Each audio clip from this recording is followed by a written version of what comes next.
Hello everyone, welcome to pharmacy lecture in easy language. Dear students, ये channel मैंने start किया है for pharmacy students के लिए, जिससे कि उनको किसी तरीके की कोई प्रॉब्लम ना हो। क्योंकि आजकल आपको पता ही है, कोरोना की वजह से हमारी ऑफलाइन क्लासेस भी ऑफ चल रही हैं।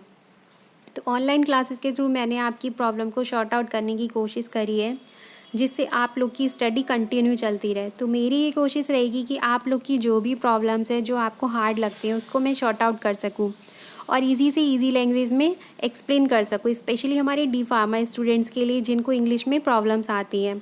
तो उम्मीद है मुझे कि आप लोग को मेरा चैनल पसंद आएगा। बाकी आप लोग की जो भी क्वेरीज़ हैं, क्वेश्चंस हैं या सजेशंस हैं, उनको आप प्लीज़ मुझ तक पहुँचाएँ, जिससे कि मैं आप लोग के अकॉर्डिंग समझा सकूँ। और अगर आपको मेरा चैनल पसंद आता है तो उसे लाइक करें, सब्सक्राइब करें और साथ ही बेल आइकन को प्रेस करना ना भूलें, जिससे कि आने वाले वीडियोस आपको मिलते रहें। अब नेक्स्ट हम बात करते हैं अपने सब्जेक्ट की। हमने जो टॉपिक लिया है फार्मास्यूटिकल ज्यूरिस्प्रूडेंस, ये हमारा बी फार्मा 5th सेम और डी फार्मा 2nd ईयर का सब्जेक्ट है। तो इस सब्जेक्ट के अंदर हमको क्या पढ़ना है, पहले तो हम इसकी बात करते हैं। तो स्टूडेंट्स, प्लीज़ मैं आपको ये बता दूं कि अगर किसी के दिमाग में ये बात है कि ये सब्जेक्ट बहुत टफ़ है या किसी ने उनसे बोला हो कि बहुत ज़्यादा टफ़ है, तो ऐसा कुछ नहीं है। इस बात को आप अपने दिमाग से निकाल दीजिए कि सब्जेक्ट टफ़ है। सब्जेक्ट इजी है, लेकिन इसकी जो लैंग्वेज है वो थोड़ी सी टफ़ है। अगर आप किसी भी बुक से पढ़ोगे तो आपको ये टफ़ ही लगेगा, क्योंकि जो इसके वर्ड्स हैं, जो इसकी लैंग्वेज और मीनिंग है, वो बुक से 90% आपको समझ नहीं आएगा। तो आज हम इसी सब्जेक्ट को इजी लैंग्वेज में पढ़ेंगे, जिससे कि आपको आसानी से समझ में भी आ जाए और आप उसे अपने वर्ड्स में एक्सप्लेन भी कर सको। ठीक है। और दूसरी बात हम ये करते हैं कि इस सब्जेक्ट की इम्पॉर्टेंस क्या है। तो मैं आपको ये बता दूं कि इसमें हम दवाओं से रिलेटेड कानून की स्टडी करेंगे। ठीक है, क्योंकि हमें अपनी रिस्पॉन्सिबिलिटीज़ को पता होना चाहिए, क्योंकि अगर आप एक फार्मासिस्ट बनने जा रहे हो तो आपको अपनी जिम्मेदारियों को पता होना चाहिए।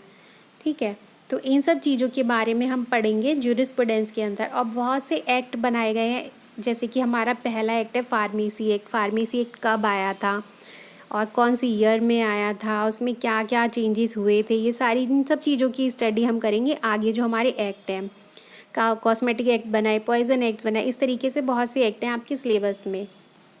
तो उन सब की स्टडी हम 1 बाय 1 करते चलेंगे। ठीक है, तो सबसे पहले हम बात करेंगे ज्यूरिस्प्रूडेंस की, कि ज्यूरिस्प्रूडेंस वर्ड्स कहाँ से ड्राइव्ड हुआ। तो देखिए, आइए देखते हैं।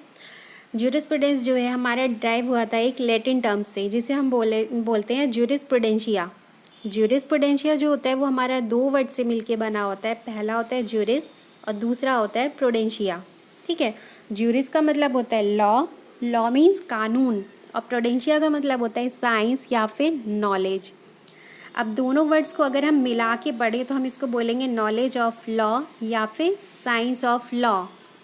दैट मीन्स किसी भी कानून के बारे में उसकी जानकारी को रखना, उसे हम बोलते हैं नॉलेज ऑफ लॉ। और यही होता है हमारा ज्यूरिस्प्रूडेंस, जिसमें हम बहुत से लॉ की स्टडी करेंगे।